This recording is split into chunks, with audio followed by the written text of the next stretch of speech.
hoje as nossas videoaulas para poder não ficar sem ver o conteúdo, tá? A gente vai começar hoje pelo primeiro capítulo de novo, para ser uma revisão e para daí em diante a gente seguir assim se necessário, tá bom?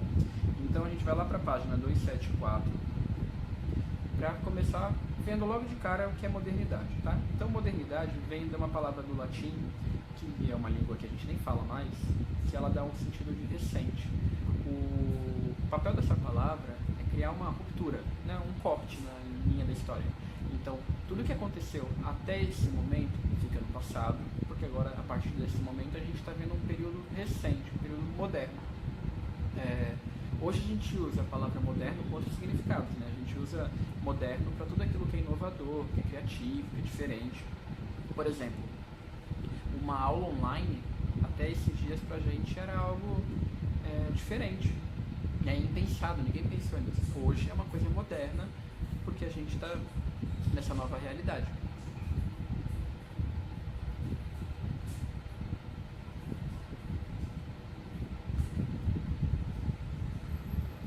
Falando agora de reinos de Portugal e de Castela e Aragão, Portugal, a história começa lá na Península Ibérica, numa parte que foi dominada por muçulmanos, e os cristãos depois foram lá retomar esse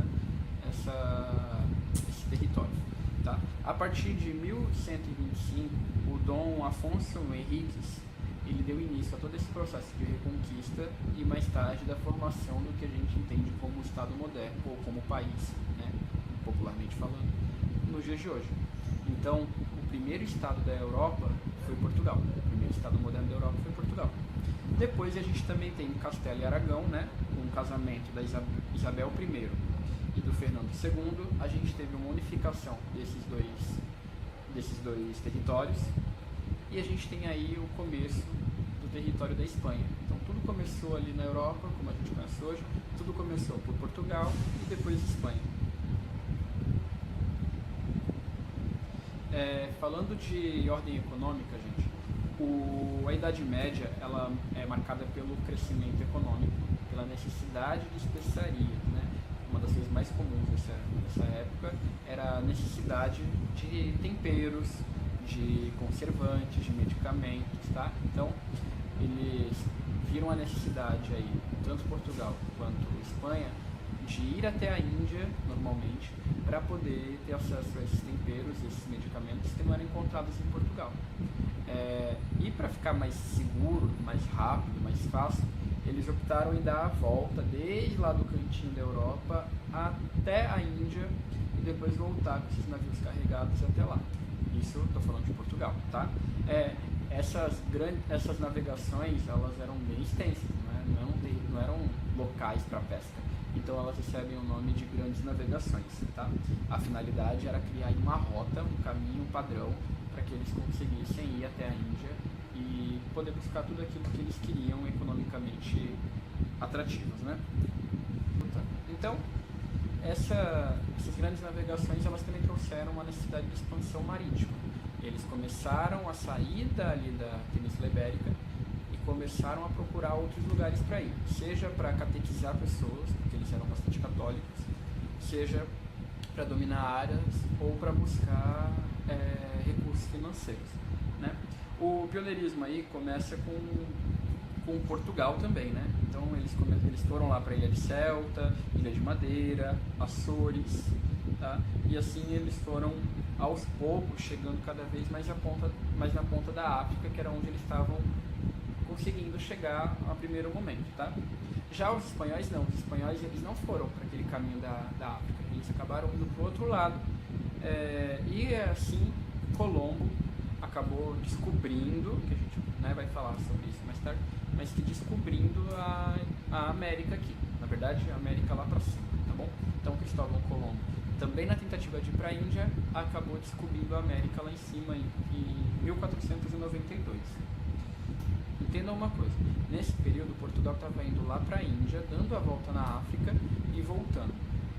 Existem alguns pesquisadores que apontam que essa ida até lá e a volta fez com que Vasco da Gama, para tentar fugir de risco de pirataria, ele tenha ido na volta de uma das navegações dele, ele tenha passado aqui perto do Brasil e tenha visto alguma coisa. E quando ele chegou em Portugal, ele avisou que ele tinha encontrado algo interessante, mas que ele não pôde descer para ver o que era, porque ele estava com o barco cheio de coisas que tinham valor financeiro e ele estava com medo de ser saqueado. Isso normalmente é defendido por alguns historiadores, porque a gente teve um tratado entre Espanha e Portugal. A Espanha queria um tratado para dividir o mundo no meio e falar, ó, tudo que eu encontrar daqui para cá é meu, Espanha, tudo que vocês encontrarem daí para lá é de vocês, Portugal. Só que o reino português ele não quis aceitar essa bula, porque eles queriam que ela fosse um pouco mais para a esquerda. E por que eles iam brigar para mexer com essa linha mais para a esquerda se não tivesse nada, se fosse só mato, né? Então acredita-se que, na verdade, quando eles foram tratar esse tratado lá em 1494, que é o Tratado de Tordesilhas, né? O Tratado de Tordesilhas ele já foi atualizado, puxando mais para a esquerda, para que assim o português ele pudesse mandar para cá Pedro Álvares Cabral, para que Cabral pudesse descobrir o Brasil através dessa navegação, tá?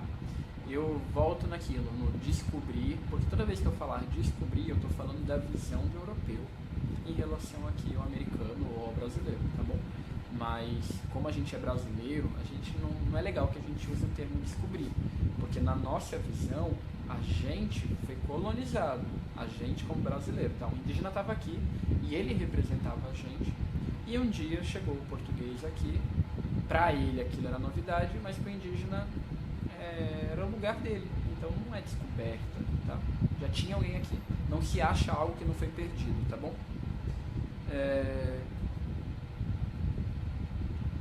Então os portugueses eles conseguiram chegar na Índia em 1498, dando essa volta pela África, e eles começaram a fazer bastante dinheiro nesse trajeto, tá?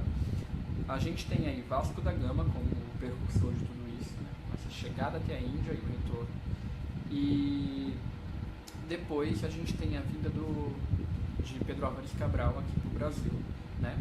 Feito aí que ele fez em 1500, para ser mais específico, no dia 22 de abril, ele pegou e ele chegou aqui no Brasil, que, de novo, é muito comum que a gente utilize o termo descobrimento, mas o ideal é que a gente esqueça essa ideia, porque na verdade a gente foi colonizado pelos portugueses. Agora falando de circunnavegação, a circunnavegação ela fala da navegação da Espanha, porque a Espanha, quando ela saiu direto para a esquerda. Então ela veio com Colombo, descobriu a América de novo na ideia do europeu. Então Colombo veio aqui, conheceu a América e continuou indo para a esquerda, porque a direita quem podia era Portugal. Isso fez com que ele acabasse dando a volta ao mundo, chegando lá na Indonésia. Na verdade isso não foi nem ele, tá, gente? Isso quem conseguiu foi Fernão Magalhães. Então Fernão Magalhães veio para a esquerda da Europa e acabou chegando lá do outro lado. Só que infelizmente quando ele chegou do outro lado, nas Filipinas, os filipinos acharam ele uma ameaça, acabaram matando ele, e daí o seu sucessor acabou tomando a frente, né, o Sebastião Elcano, e ele que conseguiu chegar na Índia dando essa circunnavegação, saindo e vindo todo pela esquerda, tá? O que comprova aí que a Terra ela não é plana, sim, ela é uma geóide que dá pra gente atravessar pro outro lado, tá bom?